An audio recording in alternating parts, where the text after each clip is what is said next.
The accidental landlord conundrum.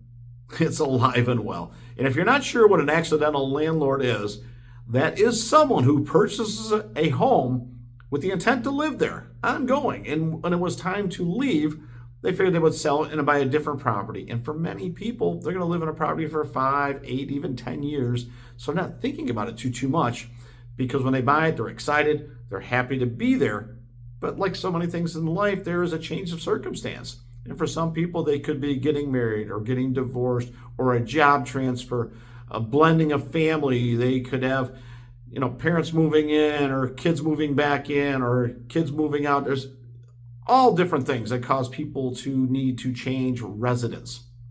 And so when you've bought a home, especially in the last couple of years, where the property values have been stable, those that put down, let's say, nothing for a VA or some sort of a loan with a low down payment like an FHA at 3.5%, and maybe they also got some closing costs concessions back at closing, they're in a situation where their loan balance makes it very difficult to sell in today's market without writing a check at closing. And if that's the case, and let's face it, most people do not want to write a check to sell their house at closing, that would cost them money, they'll look to rent it. And the same thing comes into play, because now you may find that the market rent is the same or even less than the mortgage payment, where now there's a contribution that has to be made that way. So you can pay some money at closing or pay it monthly to, finance the sale of your property and, live and breathe to see another day when maybe the values are better to sell it.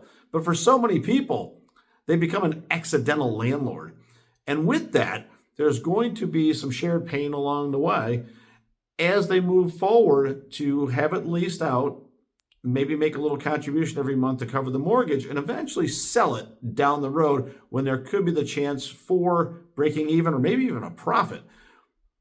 But as an accidental landlord, it could inhibit you from doing other things, because maybe your debt to income ratio to finance the next property is a little tighter, and you may not be able to buy what you're looking to buy because you've got this mortgage that you're dealing with. And the rent, most mortgage companies allow 75% of the rent if you have a lease. So, you can do this, but it does impede things just a little bit. And if you're thinking you'd sell that home to have a down payment for the next house, that kind of goes out the window when you're renting it. So there is a lot to be talked about when it comes to being an accidental landlord. The good news is we're experts at that. So if you have questions about what to do in that situation and how to navigate it expertly, contact us. We'll guide you safely through the process and find a win on the other side for you. This is Ron Weiss-Zakarski for Blue Palm Property Management.